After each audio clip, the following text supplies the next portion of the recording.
What's going on, guys? Romer the Romer. I got Kaylee, Media Girl, with me today, and she's a hustler. She's traveled the country. She's been a full-time entrepreneur, flipping CDs from – have you been flipping books and CDs from day one?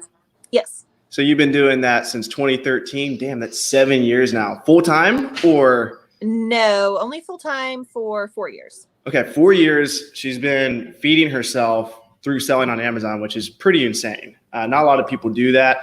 And she's developed a following. When did you start posting on Instagram? You developed about 3,000 followers. They seem pretty loyal to you. Yeah, 3 years ago. Okay. So you developed a pretty loyal following. You put out really good information. And I've been following her for, I think, about a year and a half. I don't even remember how I started following you, but I do remember that I was following you. You're interesting because you have like a no bullshit style. Like you just say shit how it is. And sometimes you'll just go on these rants where you call people out. And I think it's fucking hilarious. And one time I was at a library sale. Was it Pennsylvania? Was that where we were at? Yeah. Yeah, we were in Pennsylvania, and I look over, I'm like, holy shit, this was my first time seeing like someone on Instagram in real life. And I was just like, are you Kaylee, Media Girl? And then she was like, are you Romer the Romer? Because we followed each other. So welcome to my show. One more thing before we get started. I need to get better at doing this, but this episode is sponsored by restrictedinventory.com, baby. Grind hard, well done, sir, and welcome to the freaking well show. That's a service where I sell your CDs, DVDs, popular textbooks, anything you can't sell on Amazon, I'll sell them for you at a 50-50 split net profits. Welcome to my podcast, Kaylee. Okay. How are you doing? Good. How are you? Pretty good. How are you dealing with all these Amazon changes? It's kind of like a little vacation and time to get caught up. Yeah. I'm pretty behind on like my usual. Like my office is a mess. I have a lot of unlisted inventory. Are you going to be doing merchant fulfilled at all right now?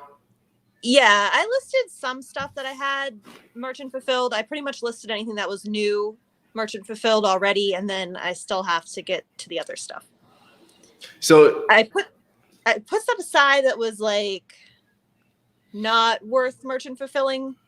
There's like way more profit FBA or things I felt more comfortable, like super high dollar stuff. I just feel more comfortable sending it into Amazon. Did you ever merchant fulfill in the past? When I first started, like when I first like made my Amazon account, I'd like merchant fulfill like VCRs and just like random stuff. But the hell, VCRs? Do you still sell VCRs? No, yes and no. I mean, I have a closet full of VCRs, but I stopped picking them up because I just don't get to them. Gotcha. I don't have time. I scan them every once in a while. And even when they say they're profitable, I'm like, there's no way this is actually going to sell. Blows my mind. Yeah, they sell really good and really fast. It's just, I hate testing them. I hate finding the remote. I hate bubble wrapping them. I hate I hate the whole process. So do you test CDs and DVDs before you send them in? Sometimes if they're like super scratched. Okay. I will say this. We did a test between two of my listers, and one of my listers, I told her, I was like, just send whatever in. I was like, if it's scratched, don't send it in. But if it doesn't look too bad, send it in. And then the other lister, I was like, look, don't send anything in. If it's scratched at all, you're going to use, because I spent $1,300 on the Echo Pro. Is that the one that's $1,300? And I talked to a few people. They said that was the one to go with. And she told me she cleans like 8 out of 10. And I can see analytics between the two of them because their names are worked in the SKUs. And there's just not a big difference in complaints. And both of them, not the other one, the one that's been really meticulous, she's probably sold about 800, but the others sold thousands, and just nothing, no substantial complaints. I don't know if people buy DVDs and don't watch them or what, or if it's like the scratches don't matter that much, but that's just my 2 cents on that. It's kind of complicated for my business because to go the whole cleaning route, I have 6 different locations of listers and they're all part-time. They put in like a couple hours a week, and I'm just not going to spend like 10 grand on, the cleaners. I actually screen recorded one of your stories of how to clean CDs. I don't know if it was one of your stories you saved or if you made a YouTube video about it. But I screen recorded it and I sent it to my listener and I was like, watch this. This is how you do it. I don't know if it's effective. Like, it's more like a look thing. I never tested one before and one after, so I don't know. Gotcha. Like, I'll test video games. Like, I definitely test video games. Like, I have a pile of DVDs and CDs in my test pile, but they don't get tested. I don't want to listen to the crap or watch it. Yeah. But the video games I do test, and they all don't work, but I don't know if they worked before. So I don't know if it's... So how's the testing? How do you like test? I just got all the game systems and I just test it. Do you enjoy gaming? No, the only game system I ever had was a Game Boy, like growing up. So like when I bought like the GameCube and the Xbox and PlayStation 1 and all that stuff, was like, I never had one of these before. Do you really think it's worth the time to test them? I have a huge pile of games that need to be tested. Sometimes yes, and sometimes no. It depends. Like, there's a lot of good video games out there, like GameCube games. Some of them are pretty good, but they're in a pile. Like, it's not fun to do. It's not something I want to do. I actually am going to test some tomorrow, so I'll probably put that in my story tomorrow, testing some, because I prepared some games for somebody who follows me. Why games and not DVDs? Why do you test one and not the other? I don't know, really. DVDs aren't usually too bad. I've been passing on like the majority of the ones that are usually messed up, like X Library. I just go source somewhere else. Usually most of the stuff that I get that's super beat up was like X Library stuff. And I have been like really just cherry picking new stuff and just getting in and out super fast and just picking stuff up that I believe is new and sealed. Gotcha. As far as sourcing goes, do you find, and as open as you want to be, feel free not to answer any of these questions if you don't want to. But have you found, because you go hard on the library sales, which it's like the library sales, they're obviously nice for a lot of reasons, but it's where everybody's at. And it's like, there's so much competition there. I see you posting a lot about those. Maybe that's like the one you're most open about, but do you find that being like your best sourcing strategy is library sales? Yes and no. It depends on the sale. It's more of a thrill, like an adrenaline rush for me to get in, because I don't stick around. Like, if it's like, I don't stay very long, so I'm in and out, which, I mean, obviously I'm missing stuff, but at that point it just isn't fun for me anymore.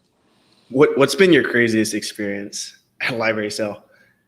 Like, where someone's just been like, because I can see you just being pretty blatant with someone.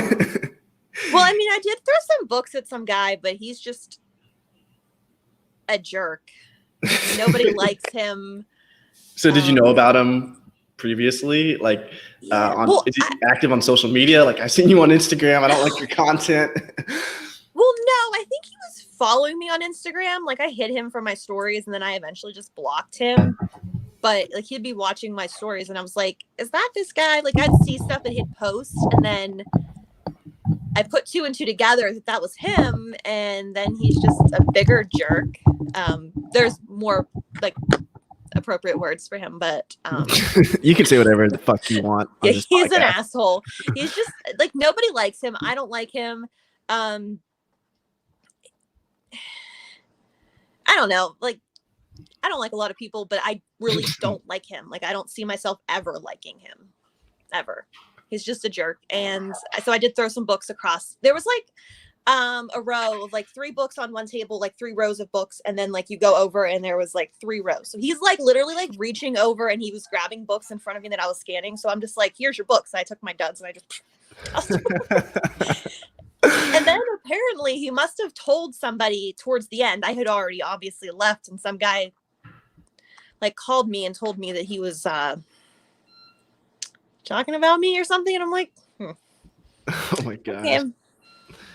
But that, I try not to get too aggressive, just because I don't want to get kicked out, and I don't want other booksellers to get like kicked out, or like anybody lose, like they just like cancel the book sale altogether or something. Yeah, they have to try to be nice. So you like the rush? Oh yeah, the thrill, the rush, like getting up in the morning, like driving there, every aspect of it except like carrying the stuff up the stairs. Like do when I you get do you home. like the rush of the competition being there? Sometimes I'm usually in line before all of them. So as long as they're behind me in line, I don't care because How big of a deal do you think that is? Because me and my friend Andrew Gong, I don't know if you ever saw, like that was I believe he was. I don't know if he was at that library sale that I saw you at or not, but we always argued about it. He always wanted to get there like an hour early or like even 2 hours early. Sometimes I was like, dude, you're crazy. I was like, doesn't matter if you're, this is my opinion. I'm like, it doesn't matter if you're 20th in line or second in line, like, because I'm just going to go to the section I want to regardless. Maybe I'm an asshole, but I'm just going to be nice about it and be cordial. I'm going to go up and be like, look, I want to scan here too. I mean, obviously you get about 20 extra seconds, maybe. But what's your opinion on that? You think it makes a big difference being up front? Kind of. I don't know. I don't like getting in line behind people and then like having them walk in like super slow in front of me. Like that ruins it because I don't like being like around a bunch of people. So whenever they open the doors, I'd rather just be able to just go in to my spot. And like I've had people in front of me. Like usually you go in and you obviously go to like where the good stuff is. And if there's somebody in front of you, they are liable to get there and you could see, $100 textbooks being pulled out right in front of you, even though you were right behind them. They just got to that exact spot. Right. That like first. And then if you're back in the line, like way back, and there's like a bunch of old people in front of you and they're just waddling on in, it's just not fun. I like to be able to just go in and just like dart off to where I need to go. That's a thrill for me. So I would rather stand in line for 2 or 3 hours to get that thrill than be in the back of the line and only be in line for 10 minutes. When you scan, I can't remember. Do you have headphones in or anything? No. I look at my phone. I just look at the price and the rank pretty much. So my strategy is I go for textbooks, and then after textbooks, I go generally for like whatever nonfiction section looks really profitable, just by the looks. But I see that maybe it was because it was later in the sale, but I saw you scanning like the shit out of some CDs. Do you go for those first or not? It depends who's in line. Okay. Yeah, that's a good point. It really depends. I also, it depends like who's there, and like who's there like depicts on where I go. Like if my goal is to leave with CDs and DVDs, so if there's somebody that's going to go towards those, I'm going to go there. Like forget the books. You go to these sales? Like you've gone to these sales so many years, you kind of are familiar with who scans what. So in line, you're kind of scouting people out. Yeah, like it's intense as fuck. What would you do? What's your thought process if I'm in line? What do you? I don't think you really pose much of a threat. Oh my gosh, I pose the biggest threat. I mean, you did scan books like pretty fast and aggressively, but I wasn't intimidated by you. I didn't feel intimidated by you. I'll throw a book at you. 4 aisles away. I would love to just throw books at people, like just. But. What about CD? You know, the coronavirus can live on CDs for 9 days, but it only can live on books for 24 hours. According to Cardboard versus Plastic Analytics, it can live on plastic for 9 days. So actually, it does. I don't touch CDs anymore because they all go to my listers' houses. But I told them that, but I don't want to wait. I don't want to have them wait 9 days before they scan stuff. We thought about getting them gloves. Are you worried about that? Are you like doing online arbitrage at all, or getting any new material? I'm kind of doing like retail arbitrage right now, and then just buying stuff online. So are you? What's your opinion on like the whole isolation versus? Are you like a germaphobe at all? I am. I mean, like, but you're still going out. It's ballsy. Not as much. My boyfriend's still. He lives with me, and he's still going to work, so he's still. Why don't we ever see him on Instagram? He has no interest in what I do. Like, he likes it and he supports what I do, but he doesn't want anything to do with it, and I'm totally fine with it. Gotcha. I'm a control freak, so like he doesn't help me with anything except like carrying boxes up the stairs. That's all I want. That's the only help I want. Gotcha. But with retail arbitrage, it's going pretty well right now. I bet there's lots of discounts. There's a lot of good stuff. It's I'm accepting margins that I typically don't accept. Like I'm pretty picky with what I pick up. Like you see people who post like, you know, like say they did like $10,000 in sales, but they probably made like $500 or something. Like that's not my Yeah. lifestyle. Yeah. But I'm definitely accepting like lower margins right now because I can't go to the thrift store and buy a bunch of CDs. Like I can't do that. They're all closed here and they've been closed for like 2 weeks. So Right. I just feel kind of gross in a thrift store right now. That's just me though. I'm normally not like that, but I don't know. Reagan's been freaking me out. He's been talking about coronavirus so much. We went to the grocery store the other day and like we came back and we both showered. Like that was the first time leaving for a while. Were you around for Toys R Us? I guess you were. You were around. yes, Toys R Us. those are coming up in my time hop. I'm going to share memories whenever they come up. Well, Time. I think there's gonna be lots of opportunities like that coming up.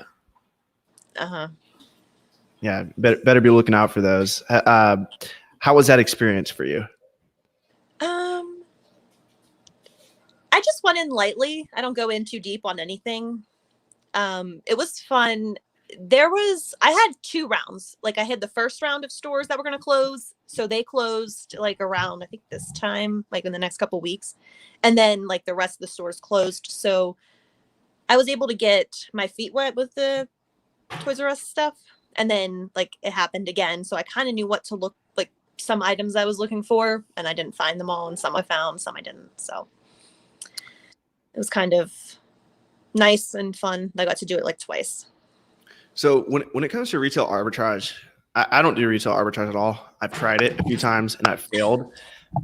What are the main differences as far as strategy goes? Because obviously there's a lot of different strategy from going to a library sale, going to a thrift store versus going into a retail store. There's so many more items you can scan. I don't scan everything. They say you should scan everything. I don't. Who's they? I never have. Just the internet. The internet. Who do you learn from? Who's your guru? I don't really have a guru. When I started reselling, the only people on YouTube were like Gil Money. Gil Money? Yeah, Gil Money. I didn't watch them when I first started. I watched them when I was at the gym, like maybe like a year after I started reselling, as something to keep me on the treadmill for more than 5 minutes. Gotcha. But I've never really, like, I don't think I have a guru. You put some pretty, like, I checked out your YouTube channel. I actually stumbled across your YouTube channel the other day because I was making, and that's actually why I invited you on. I was making the repricing section for my course, and I was like, I just want to know what everyone else is doing. Like, I want to make sure I have the best strategy. And your videos were one of the videos that come up in like the suggested videos, like when I type it in. So I watched your reprice it strategy. Do you still use that? Kind of. I changed it some, but I think you had the waterfall template where you reprice different ranges. Was that you? Yes. I looked at like, okay. What's the thought process behind that? Well, what was happening? So say like something that I had priced, like I used to do a lot of CDs at $49.99. Like that's, if there's no FBA offers, I usually do like $39.99, $29.99, or $49.99. And then if sometimes it catches weird things because the repricer just sucks in general. So sometimes it would take my $50 CD and then just like next thing you know, it sells for $7. And I'm like, what the fuck? Why did that sell for $7? So I put like ranges so that like it wouldn't go maybe below $25. Gotcha. Mom's texting Sometimes it needs to go down to $7 and it's still at $49, but at least it didn't do it like on their terms, not mine. But then again, it's sold. So a sold item is better than an unsold item. What do you think you make off of a $7 CD? $7 CD, like 50 cents. Oh, it's that low? That's if I buy it for $1. Okay. What do you think the Amazon payout is for a $7 CD? Probably $2. Yeah. Maybe like $1.50 or something. When you source, what do you do you like have a floor profit, minimum profit that you set? Minimum sale price, I like to get stuff that's selling for more than 12. So you focus on sales price, not profit? Well, kind of, but CDs are pretty much the same. Like CDs and DVDs are pretty much the same size, same weight, same general thing. So I'm looking for it to sell around $12 to $15. Sometimes I'll take lower, like sales like down to $10 on a CD if like I'm scanning it like a book sale or something, because I don't want to leave something behind for somebody else. But at a thrift store or something, like if they want my scraps, they can get my scraps. If I'm doing like retail arbitrage, I like to double my money at least. Right now I'm accepting like not doubling my money, but I mean, it's a good business model, but it's not my business model, but I'm accepting it right now because I need stuff to sell. Why is it not your business model? Because prices can tank. And like, if you look at like your sale and then you realize you only made $7 off of an item that you purchased for $40, like it's not very exciting. I like to keep a little bit of thrill. So are the retail arbitrage guys, are they the guys with the inflated sales? Yes. Sell 10 grand and pocket 500? Yeah. Not all of them, but it's a lot of them do. And that's their business model, but that's not mine. And they need to be transparent about their profit. Gotcha. If you're transparent, like, then I think, okay, this person's probably legit. But if they're just like, oh, look, I had a $10,000 sales day, but they're not sharing like what they paid or their profit margin, it's like, you could have just made $100. Like, I don't know. Yeah. So over the years, have you been active on Instagram since 2013? No, only for the past 3 years. I was kind of on hiatus for like most of last year. Like I put my profile to private and I was just like, fuck these people. Gotcha. Have you seen like trends of people getting in and getting out? Oh, there's a lot of trends. Right now it's a lot of people getting in. There used to be a lot of shakeups. Like I follow a lot of Facebook groups too. I got kicked out of a lot of Facebook groups too, but What did you do? Since I've been kicked out of most of the like popular reselling groups, I think I saw you say that you troll groups. Yeah, I do. Yeah. I have like a couple left. I'm just trying to tread lightly but since I've been Join kicked out, my Facebook groups, I can kick you out.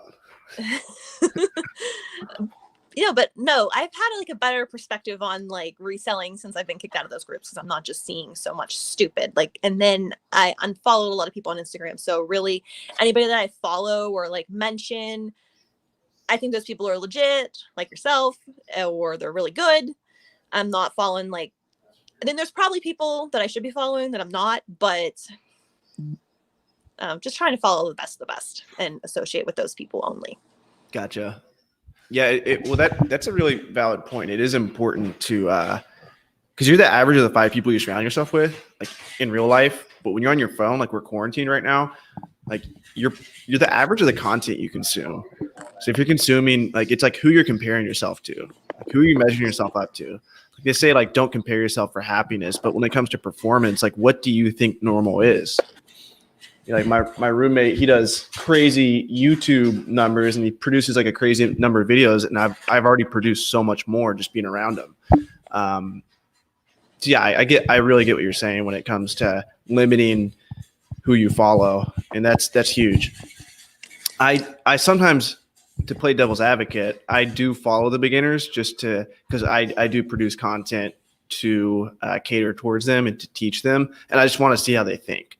That's why I do follow them, but you do have to be careful, because I actually went through a kind of tough time a while back where I don't know if you've ever felt like this, but I was like, how am I going to scale this? How am I going to scale this? Like, how am I actually going to build a real business? And everybody I was following was just like, from my perspective, they were just going to be doing the same thing for the next 5 years. So I was like, I can't even be, I just have to listen to business podcasts, like people way ahead of me. Like I can't even consume, I can't compare. I can't be happy that I listed 5 times as many books as Susie on Instagram. So I did stop for a while, but Yeah, I really get what you're saying. We got a lot of people in here. They love you.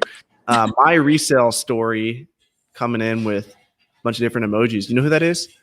Yes, he is legit. He's super legit. He is newer. He is. Kaylee's gonna kicks call you ass. out if you're not legit and you're in here. No, he sells a Be lot careful of if you stuff. comment. He's going to be big in a couple years. Like, he knows what he's doing. Hell yeah. All right, let's see what else we got here. We got Stockhead 360. Excited for this. Appreciate you. Junkman always coming in. Phantom of the Opera Face. I think he's talking about my shadow. What part of Pennsylvania are you based out of? What's your address, Kaylee? My address. No, I'm not going to disclose what part of PA I'm from. It's a big state, but if you see me, I don't think you'll miss me. Leo Bookman says, "What's up? What's going on? Are these your people? Is Leo Bookman one of yours?" No, I don't think. Junkman, I do have the light ring on. So these podcasts are shot kind of at a weird time. It's when the sun's setting in Miami. So the lighting's about to get better as the podcast goes on. The biggest difference is video games are heavily used and DVDs aren't played. Okay.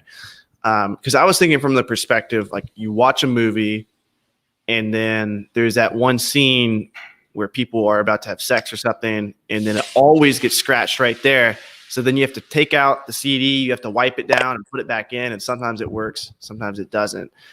So I was thinking, like, how the hell are you going to test a DVD? Because the only thing I can think of is, like, watch the whole damn thing. Right? I guess. You're like, but same kind of thing with a video game. Like, a video game is going to mess up at a certain part, or do you just make sure that it starts well? Yeah, I make sure it starts. Some of them don't start. Yeah, but he's right. Like, they get hammered. Like, they just throw them around, I guess. And they're like 20 years old, too. It makes sense because people pull them out more. You're going to use them more. Like, you're only going to watch a movie a couple times. Mm-hmm. Sockhead 360 saying, interesting. I clean all disc until they're spotless because I assume they'll skip or not work if I don't clean them. But Avery saying he doesn't get complaints. Split testing is interesting. Yeah. And this is me. I just interviewed a guy the other day. I'm going the route of getting as many Amazon accounts as I can because I had an Amazon account shut down not too long ago, and it was one of the toughest things I've gone through in my life. And I'm not going to put myself through that again. So I'm partnering with people. I'm finding ways to create accounts. The guy I interviewed, he was actually like super open about how he gets multiple accounts. Like essentially, he'll find someone that doesn't sell on Amazon at all. He'll provide them like a manual step-by-step how to set up an Amazon account, and then he'll pay them a monthly fee. It's I think it's pretty genius. Obviously, it's gray hat, black hat-ish. But at the end of the day, like if you're doing the right thing and you're not sending in counterfeits, I think it's still ethical. Rake and Profit. Are you a Rake and Profit fan? I mean, I don't dislike him. I don't really watch his videos, to be honest, but I don't have a problem with him, if that makes sense. I don't like a lot of gurus. And He's not legit. I watch him. He doesn't do anything he says. Smash that like button. Amazing guest, amazing content, amazing show. Much love, Raken. John McKinney is saying roamer and witness protection. What ranks does Kaylee do for disc if she doesn't use triggers? Oh, ranks. So CDs, without question, I usually buy things under 300,000. Well, you still, hold on. To clarify that question, you still do triggers. You just don't. No, I don't do triggers. Oh, you don't do triggers. Okay. No. Triggers, no. I never have done triggers at all. I look at price and rank. And then if need be, I'll investigate and look at new, used, merchant, like all those other prices. Are you using Scoutly? Yeah. So you scan and you look at the screen every single time. Well, yeah, but it's like right there. So like if on my hand, it's like right here and right here. So I'm looking like right there. I just do it so fast. Like I've done it for so long. And so you're looking for what rank are you looking for? CDs under 300,000.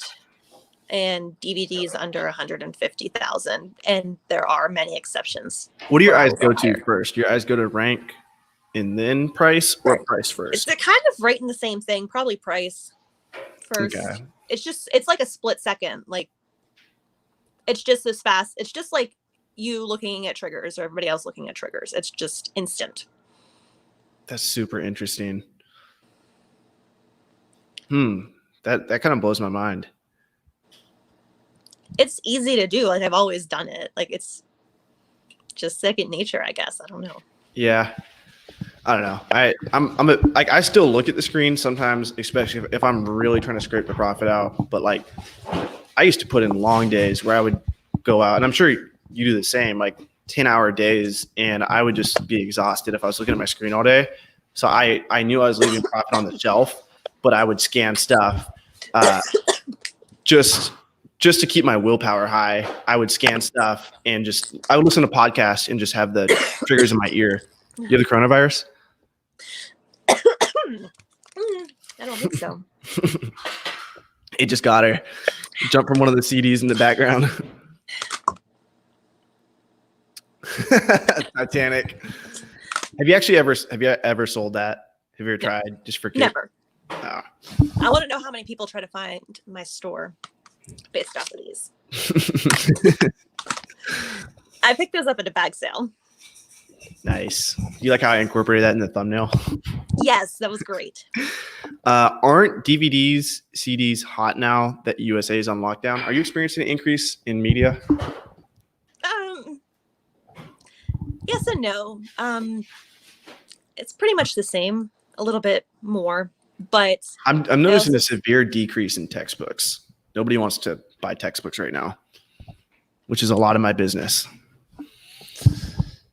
yeah, I haven't got too many textbooks recently. I've found that media sales are more consistent than book sales. Have you had a similar experience? They're super consistent year round, and they increase, like when anybody else is like having like an increase in sales, your media sales follow like suit. So Q4, sometimes in August, like all these textbook people are like, ooh, textbook sales, like you. And Yeah. I'm like, oh, here's my media sales, just going up a little bit. So they are super steady and consistent, like so consistent and predictable, and it's just great. And it's been that way for years. When you see a lot of bigger sellers who aren't experiencing a lot of growth and they're not textbook people, it's even the textbook people have very predictable patterns. Like the textbook people, you can see that boom, boom, boom during textbook season. You can tell, when Monday is just by looking at the graph. But the bigger sellers I've seen, it's like almost flatline with their sales. Like every day they get their inventory. I think it's like once you get your inventory over or like close to 10,000, it just levels out as long as you're not selling textbooks. That's what I've witnessed. Is Kaylee concerned of streaming content and the need for DVDs diminishing? No, that was a concern. I mean, unless all of the old Kinda like the people whole who are ebook buying them catch the coronavirus and die, but I don't know that's going to happen. So I'm not concerned about it. And I think I've heard like old people at the book sales, like talking about the glory days of book sales. And they're like, oh yeah, everybody's buying books on Kindle and all of this, but yet there's still books at the library sales. So I think it's similar. Yeah, it'll be interesting. Like 20 years down the road, people are really going to be buying CDs. My mind's blown that people still buy them now. Yeah, I haven't bought a CD, I don't know, since I was in high school. So over 10 years. I bet you've at least listened to at least one of yours. Have you not? I tested like 1 or 2 CDs. I You and think your that's boyfriend 2. ever watched Titanic together? Friday night. Last time I saw Titanic was when it came out in theaters in 3D back in 2012, and I don't want to watch it again. Give me 1 second. My laptop just got low battery, so I'm going to put an advertisement on. Okay. Not a real advertisement, a fake advertisement. Here we go.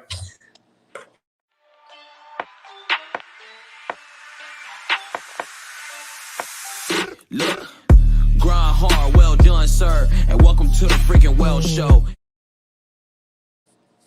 So I'm actually interviewing that guy that does that music for that rap song tomorrow. He's a high school buddy of mine. Really love that song. Can you still hear me good? Yeah.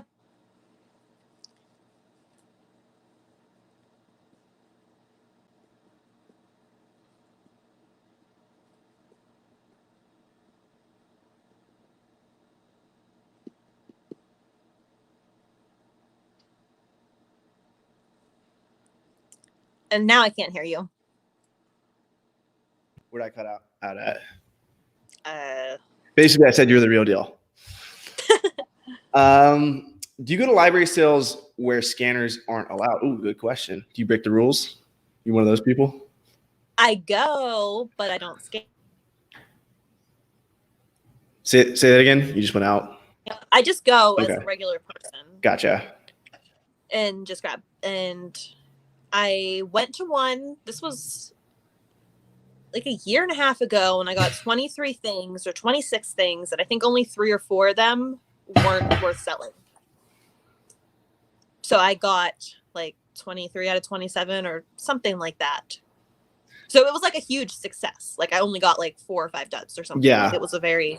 Well, wouldn't you be able to go to your car and scan them and then go back in? Like go in the sale, buy what you want, go to your car, scan them. Okay, I got 8 out of 10. Let me go back in. I just put everything I wanted in the bag, and then I just bought it, and then I left. Gotcha.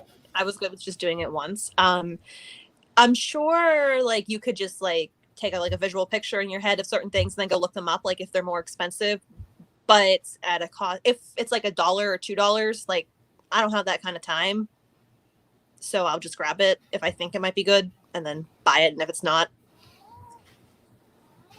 Gotcha. Is that your cat? I don't like to spend all day. Yeah, that's my cat, Kit Kat. Do you like dogs? Uh, Are you an extreme cat person? I think I am. I've always had cats, so I like them and they like me. I'm sure I'd like dogs too, but I've never had a dog. Gotcha. Wasn't sure if you had a strong opinion on that. Oh, you got a fan here. John McKinney says she used to be from Indiana. No. Oh, not right about that. Oh, I'm going to let you answer this one. Hey, is there any way to get ungated for CD, DVD on Amazon without the invoice? I have 500 inventory just sitting. I have no idea. That was before my time, after my time. Yeah, if you have an older account, you can get grandfathered in. Otherwise, you do need an invoice from a trusted distributor, or you can sell them at. Grind hard, well done, sir, and All right, I'm done. I'm having fun with this software. You should just sell your stuff to him. Yeah, I'll sell it for you at a 50-50 split net profits. It's a good way to test it. I really tried convincing someone for the longest because I didn't want to do media. I don't want to deal with this. And I tried convincing someone. I was like, look, I'm going to send everything to you and we're going to split it 50-50. And nobody took my offer. I was like, look, I'm literally going to pay for shipping. I'm going to ship it to you. And nobody did it. And apparently there's a need for a service like that. There's like 8 restrictedinventory.coms now. I got the original domain though. How would you go? Are you familiar with that? You know, there's a lot of competition out there with restrictedinventory.com. Oh, I saw a lot of people like trying to knock off your service. I'm pretty sure you're like the original person. Yeah, I was, but yeah, there's a lot of people coming in. There's a lot of opportunity there. How would you go about sourcing books in these new times? Probably Facebook Marketplace or Craigslist. Right now, like local pickups. Have you done any of that? No, I don't like dealing with people. So. So that's theoretical.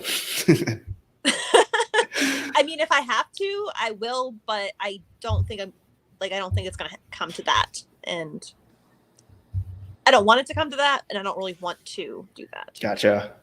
You got someone asking, feel free to answer this or not answer this. Christian Nold is saying, how many units are in your inventory and how many do you send per week, per month? I'm not going to say how many things I have in my inventory, just because I don't share that. I send in,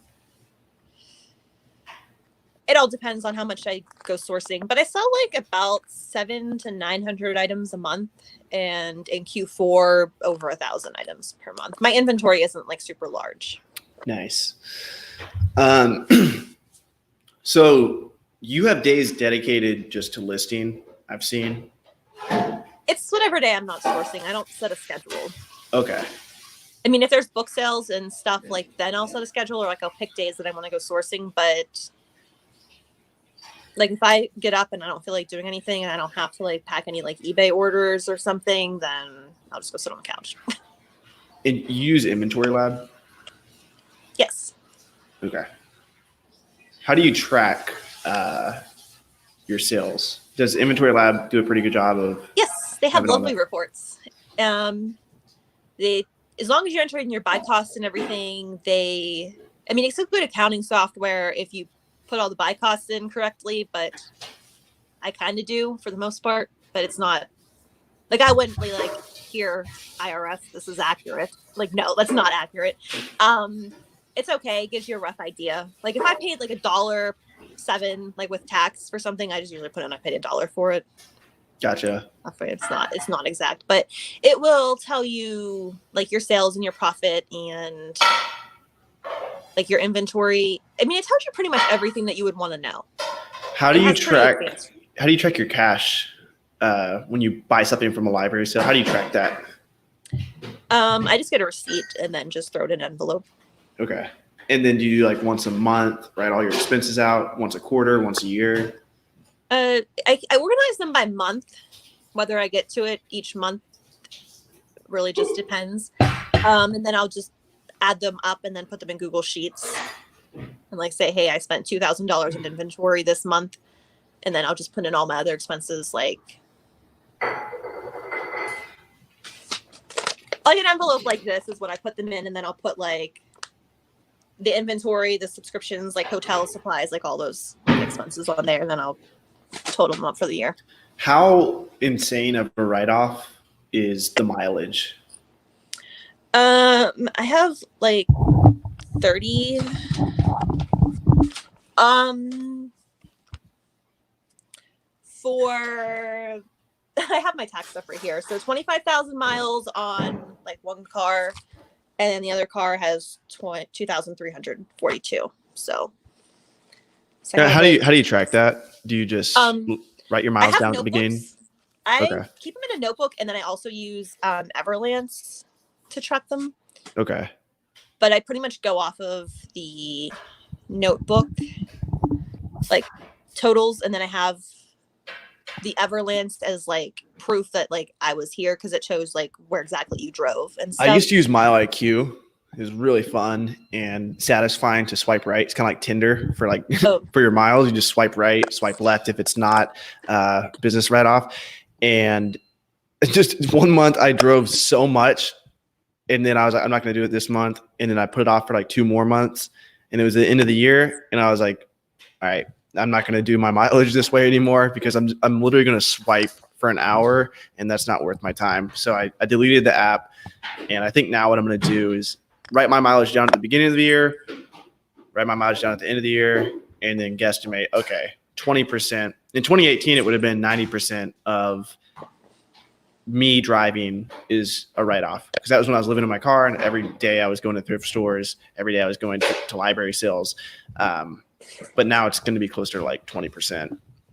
I think that's what I'm going to do now, though. Kaylee is great, says John.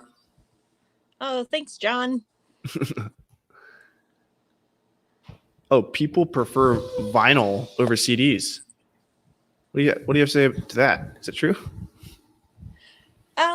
I've sold some vinyl, not much. Anything that's new, I've sold like maybe 5 vinyl. I think it's popular, but I'm not going through them, and they don't have barcodes, and they smell, and they're just like old. Yeah, I was looking at eFlip. So eFlip has like a textbook section. It's got a CD section. I've never used it for CDs or DVDs, but it also had a vinyl section. I was like, what the hell? Like, I still can't believe people buy CDs, but vinyl? Are you serious? Actually, vinyl actually almost makes more sense than CDs, because CDs are kind of like practical. Like it's like, oh, I want to listen to this. Vinyl is kind of like, I feel like people just hang that shit up on their wall. There's no way someone's actually listening to that. I think the hipsters, I guess. If you use that term. Pretty soon the hipsters, like when we get old, the hipsters are gonna be listening to like CDs. Those are the people that'll still buy from us. The Probably. hipsters who want to be cool. They're like, oh, I have a CD. Like back when people used to listen to CDs. How does she compete with the Gaylord sellers as she cherry picks like me? I'm not competing against anybody as long as I make enough money to pay my bills. That's all I care about. Yeah, that's interesting. That's an interesting question. I don't really understand it. Yeah, because you're not competing. You're competing in the marketplace, but the marketplace is massive. And you're 0.0000, even like a big Gaylord seller is like 0.0001% of the Amazon market. Bet she loves. Wait. BBC DVD sets, Winds of War are my favorite. What does it even mean? BBC is like the British shows. Those ones are. Oh, I don't ever watch them. My mind was in the gutter. They're worth scanning. Like if you're out in the wild looking. I had a rough inventory. middle school. Had a different definition in my head. Thought we had a troll in here.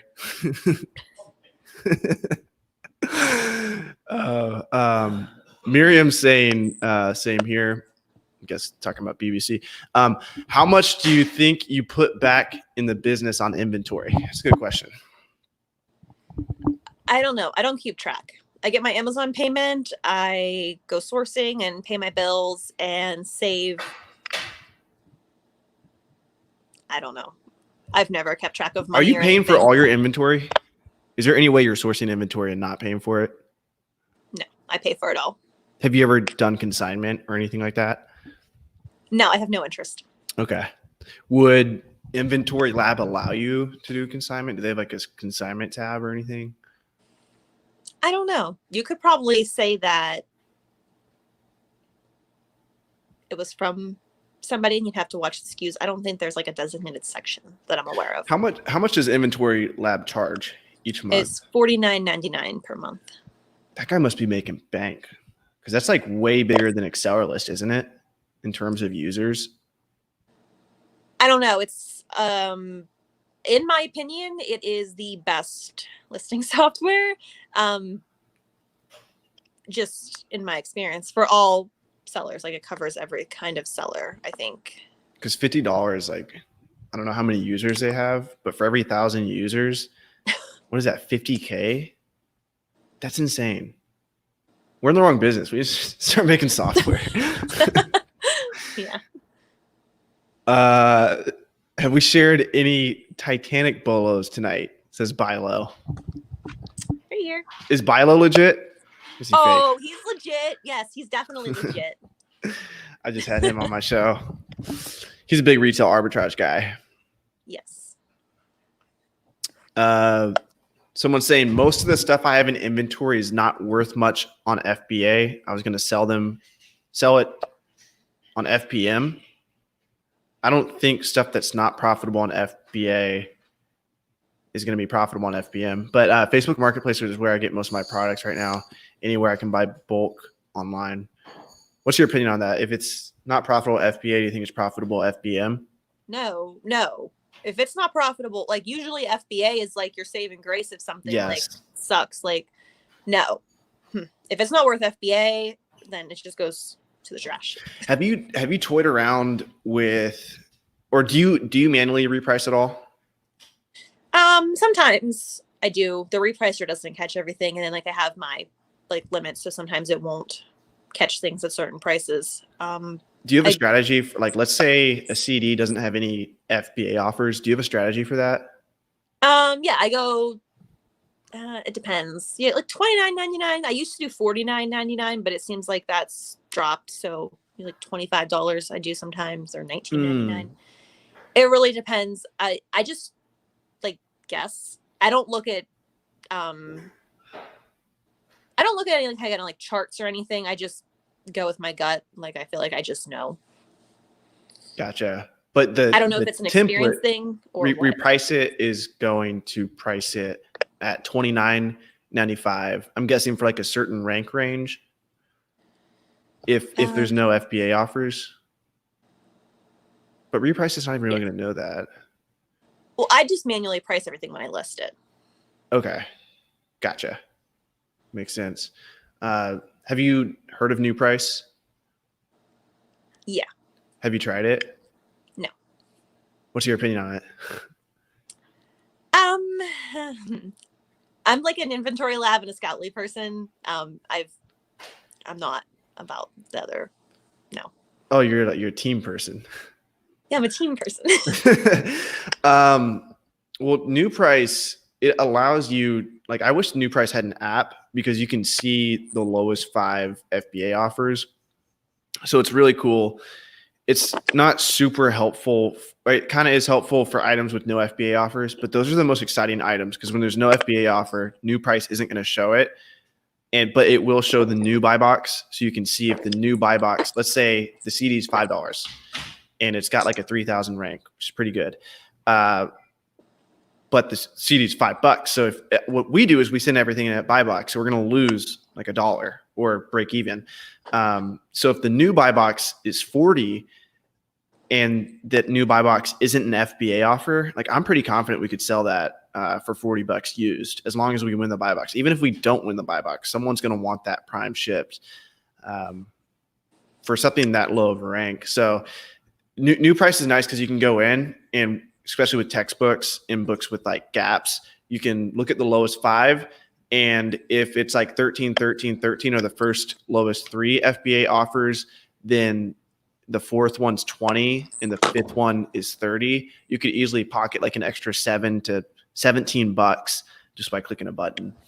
So they're going to be making some changes soon to where they allow you just to go through and it kind of like thinks for you where it says like suggested price. So it's more like a repricer, but it's not a repricer right now. It's just a manual repricing tool. But yeah. Someone says in Dallas, Texas, there are a few shops that have all vinyl. Let's see who else we got in here. Nervin's coming in with questions. When you reach the thrift store, when you reach to a thrift store for consignment and they say you agree to a 50-50 split, how do the payout at the end of the month? I run it through a tracking spreadsheet, Kaylee Roth's tracking spreadsheet, and I'm actually working on building my own software to where it'll just do it for me because we're trying to send daily reports and reports upon request, and we're getting so much data right now. It's kind of hard to track, but these are let's get more questions for Kaylee. What's your turnover rate per week or month? I know books are usually 5% per week. Is it same for DVDs and CDs and DVDs? I don't know. I don't pay attention to numbers and stuff to get an exact percentage. At what point do you just toss inventory? You're like, this is getting too old. It's not going to sell. After a year, most of my stuff sells within a year. If it hasn't sold, if the price is bottomed out, like if it's selling for less than $10, then I'll just trash it. And if it's selling for more on a case by case basis, I'll decide to keep it. Like if the rank's super high and it's selling for like $15, I might just toss it. Are you pulling it like a certain report for that, or you just go into your inventory? Like what? Yeah, I just go into the inventory, just like manage inventory, and then just like have it sort by year, like age, I guess, and then just look at them, and then just toss them. Isn't it like 50 cents to toss it now, or like something crazy? I don't know. Should I just get rid of it? I don't care. Yeah, it's like it's getting to the point where it's the price is approaching. It's close to how much it would cost to send it back to you. I don't know why they're doing that. If I get stuff sent back to me, it just goes in a pile by the door. Like I don't have time.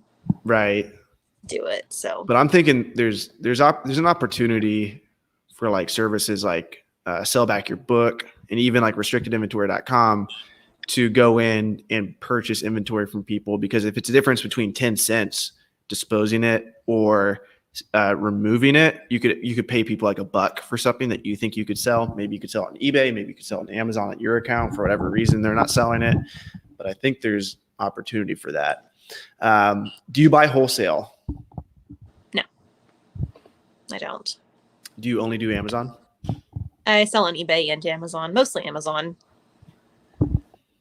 Do you cross list? No.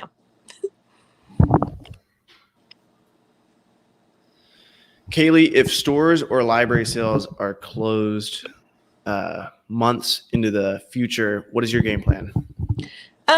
Just kind of do retail arbitrage or online arbitrage for like retail items, and possibly eBay to Amazon flips on things that like media items that I know sell for a lot of money, which I do normally, but I might look into more at some point. What's your OA strategy? I don't really have one. If I'm doing like eBay to Amazon flips, it's just like sometimes I'm not sourcing. If I see something is selling for like, okay, I'm just going to use this. So Titanic is selling for $5 used, but it's junk. But I notice it's selling for like, say, $100 new. Then I'll put the barcode. I'll just open up the notes on the phone, and then I'll just scan the barcode and then get the barcode into the notes. And then whenever I get home, just look it up on eBay and try to buy it cheap on eBay and then sell it on Amazon. Gotcha. Do you find more eBay to Amazon flips? Yeah. I don't frequently always order them. It's just whenever I'm bored, I order them or look for them. Do you use Keepa? No. I've read about 6 or 7 Keepa charts in my lifetime. What don't you like about them? I've never felt the need. If I think it's a good buy, I just think it's a good buy and I get it. I usually don't have too many failures of buys. Gotcha. There could be things that I've passed up on, but I don't know about it. And like, I never used Keepa when it was free. Like, I did a little bit, but not enough to make me feel like it's worth my time now. Gotcha. Yeah, I really nerded out over Keepa over the years. So are you making like a unique SKU for online arbitrage items? I just use my regular SKU. So like my SKU is like what it is. So CD, and then I put where I bought it. Because I got it at Goodwill. I'll just put like GW, and then I'll put how much I paid for it. And then if it's new, I'll put an N. If it's used, I don't put anything. Is the buy cost in there at all? Yeah, I put the buy cost in after. Okay. The thing. Unless it was like $1 at library sale, then I'll just put like. And all that's auto-generated, right? With Inventory Lab? I'll put it in whenever I first start. You can auto-generate it, but I just like pick a manual one, and then I'll just type in the buy cost on the line, like whenever I'm entering condition notes and stuff. I don't like their manually generated one. It's fine. People use it. I don't like it. What's different between the manually or the auto-generated one and the one you enter? I don't like the way it looks. Okay. It sounds silly, but it's too long. Okay. It's just my personal preference. Gotcha. My preference is a lot different from other people's, but. Christian's asking, do you replace all cases? No. I replace cases that are super scratched up and broken. I'm replacing less and less cases than when I first started. I don't replace that many cases. The last time I bought cases was in like July, I think. What's reference. What's the most items you've listed in one day? Maybe like 200. I try to just keep it at a box at a time, and then usually by the time I'm done with a box, I'm done. Yeah. I do one box and then I label it up. And my team hated me because we used to only do textbooks, and then we switched to CDs and DVDs, a lot of CDs and DVDs, and they just felt like they were so unproductive because it took them so long to fill up a box. Yes. They were just like, because I have a rule that they only can schedule a pickup if they have 10 boxes. They have to have at least 10 boxes to schedule pickup. So they were just like, Avery, we're not going to be able to schedule a pickup for like a month.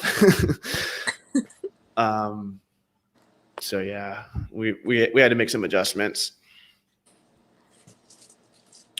Speaking of that, what do you do for like, you pack the box up, it's good to go. What do you do then? Do you drive to the post office, or not post office, but UPS? It depends. It depends what day it is. It depends if sometimes I'll do another box, like if it's still early or if I feel like it. It's usually if I feel like it, and usually I don't. Yeah, then I'll usually go. I usually work in the morning from like whenever I get up till like noon, like 12:30 or 1, and then I go take my stuff, and then I go to the gym, and then I come home and I pretty much do nothing. Like on my listening days. So wait, what time do you wake up? I don't know, between like 8 and 11. Okay. So you're working anywhere from 1 hour to like 5 hours a day, generally? 1 to 4 hours. Yeah, like 4-hour work days that I mentioned in my stories. Gotcha. And then do you have like a off day, like a day or weekends off? Nope. It's whenever I feel like it. Sometimes I'll take a bunch of days off in a row or like in like a period of time. And some days I'll just work for 2 weeks straight. But if I'm only working for a couple hours in the morning, who needs a day off? If there's a big book sale, like a big book sale or a big trip, like the next day, sometimes I do stay home and take the day off and try to rest, because otherwise I just don't have the stamina. Or if I'm going on a big trip, sometimes I get super anxious to go sourcing, and then I go sourcing, and then I get up the next morning and I'm just like not as excited because I got that sourcing fix the day before. Gotcha. That one, this is more of like a personal question. That one library sale, it was like at a fucking mall or something. Oh, yes. Did you do well at that? Yes. Because that was one of the strangest. I don't even remember how I did, but I didn't like it for some reason. Something was weird. I didn't like. I guess there's just too many options. Like, it was freaking my brain out. I was like, I want to go here. There was like 8 different. It was almost like kiosk of books spread out. Book sales at malls are rough. They're like everywhere, but the media is all in one place, so I don't have to run around the mall. Yeah, you were hanging out at the media. Yeah. I don't think I even sold media back then. You weren't scanning it then. Avery, your employee needs a bonus. Don't put that on YouTube, because they're gonna watch this and then they're gonna come after me. Are you gonna apply for any of the grants or loans that the government's offering? I don't know. I saw your post about it, and then I was looking at it, and I'm not sure. Yeah, there might be somebody who needs it more than I do, because I really don't think I need it. Interesting. I mean, like, I could take it, but I feel like there's probably other people with more legitimate businesses than I have that might actually need it. Like, they may have actual families to feed. Meanwhile, I'm just like, I have savings and I'm still selling stuff. Gotcha. Yeah. So in a nutshell, it's an economic injury disaster loan. And if you apply for the loan, you put yourself in line for a $10,000 grant. And it's first come, first serve. They're giving out $10 billion in grant money. So you can apply at sba.gov. I have a whole YouTube video on it. So if you guys go through my channel, type in like Roamer the Roamer, $10,000 free money. It's some clickbaity title. You'll find it. But yeah, think that's about it. Do you have anything else you want to say, or any topics you want to harp on? I don't know. I think that's probably it. Cool. Where can they find you at? Instagram. Kaylee Media Girl. She's got her tag on there. You also have a YouTube. It's Kaylee Media Girl. It's no spaces. I believe I have both linked in the video or in the description below. But yeah, I appreciate you coming on. Thank you for having me. Learned a good amount myself. Sweet. Peace out. Like, comment, subscribe, guys. Do what you got to do. Catch you in the next video.